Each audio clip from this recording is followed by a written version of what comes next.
ni former president? Walang He's looking withdrawal. forward actually na mag-mayor. Kaya nga sabi niya kanina sabi niya, di pa naman ako mayor, so dito lang muna ako. So di po yun maapektuhan yung kanyang candidacy of him being here? Oh, he's only an accused, and an accused is presumed innocent until proven guilty. So masyado pa tayong malayo doon sa he's a convict. So the target is to bring him home before the elections. The target is to bring him home today, pero as we all know, it takes a lot of paperwork. Pero kadalang VP, maabtan ba siya September sayang gas dili na uy. Wala.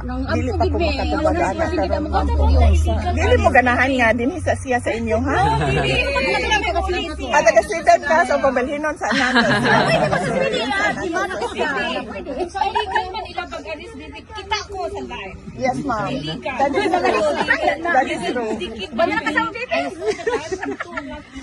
Until they put him in the plane. It's Oo. illegal, ma'am. Tinuod na siya, Gano'n ma'am. kita pa na. So, why we Kidnap cannot, siya, ma'am. why we Tinuod na. cannot do the ACC that it's illegal in the Article 59.